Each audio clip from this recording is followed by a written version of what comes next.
নমস্কার, দেখছেন কলকাতা টিভি, সঙ্গে রয়েছে আমি তসমিনা। শুরু করছি সংবাদ সারাদিন। শুরুতেই যে গুরুত্বপূর্ণ খবরের দিকে অবশ্যই নজর রাখতে হচ্ছে। প্রসূতিকে দেওয়া স্যালাইন থেকে সংক্রমণের অভিযোগ উঠছে। স্যালাইন দেওয়ায় অসুস্থ হয় আরও 4 জন প্রসূতি। আজ হাসপাতালে যাবে উচ্চ পর্যায়ের একটি দল, এমনটাই কিন্তু এখনো পর্যন্ত জানা যাচ্ছে। স্যালাইন প্রস্তুতকারী সংস্থার বিরুদ্ধে অভিযোগ উঠছে। কর্ণাটকেও গত ডিসেম্বরে সংস্থার স্যালাইন ব্যবহারে নিষেধাজ্ঞা ছিল। নিষেধ সত্ত্বেও কিভাবে এই স্যালাইন ব্যবহার, এই নিয়ে উঠছে প্রশ্ন।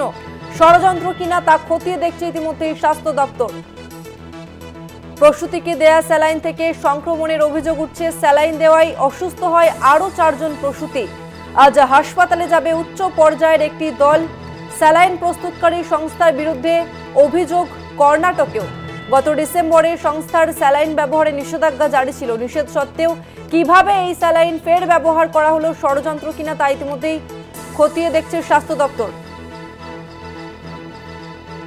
এই নিয়ে আমরা আরো বিস্তারিত জানবো। আমাদের সঙ্গে ফোন লাইনে রয়েছে বিশেষ প্রতিনিধি দীপ্তিমান ভট্টাচার্য। দীপ্তিমান, এই বিষয়ে এখনো পর্যন্ত কি আপডেট রয়েছে?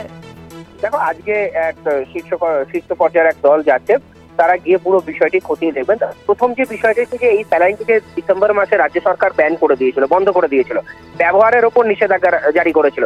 সেক্ষেত্রে এই স্যালাইন আসলো কি করে, এই স্যালাইনটা ব্যবহার কি করে করা হলো, তা নিয়ে কিন্তু একটা বড় প্রশ্ন রয়েছে এবং সেইটাকে খতিয়ে দেখা হচ্ছে। এর পেছনে কোনো ষড়যন্ত্র রয়েছে কিনা, বা কারাও এর পেছনে তারা এইভাবে এটাকে ব্যবহার করতে দিল, বা কোথা থেকে এই জিনিসটা আসলো, এই স্যালাইনটা কোথা থেকে আসলো, কে পারচেজ করলো, এই পুরো বিষয়গুলো এখন খতিয়ে দেখা হবে। ইতিমধ্যেই এই নিয়ে এক বৈঠকও হয়েছে কালকে স্বাস্থ্য দপ্তরে। সুতরাং তারপরে আজকে এই দল যাচ্ছে। দল যাওয়ার পর প্রাথমিক রিপোর্ট কি দেয়, তার উপর ভিত্তি করে পরবর্তী সিদ্ধান্ত কি নেওয়া হবে সেটা জানা যাবে। তাসমিনা, ধন্যবাদ তোমাকে দীপ্তিমান।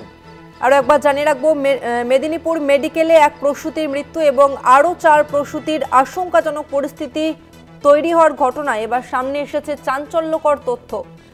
প্রসূতিকে দেওয়া স্যালাইন থেকে সংক্রমণের অভিযোগ। স্যালাইন দেওয়ায় অসুস্থ হয় আরও 4 জন প্রসূতি। আজ হাসপাতালে যাবে উচ্চ পর্যায়ের একটি দল, এমনটা জানিয়েছেন স্বাস্থ্য সচিব নারায়ণ স্বরূপ নিগম। স্যালাইন প্রস্তুতকারী সংস্থার বিরুদ্ধে অভিযোগ। কর্ণাটকেও গত ডিসেম্বরে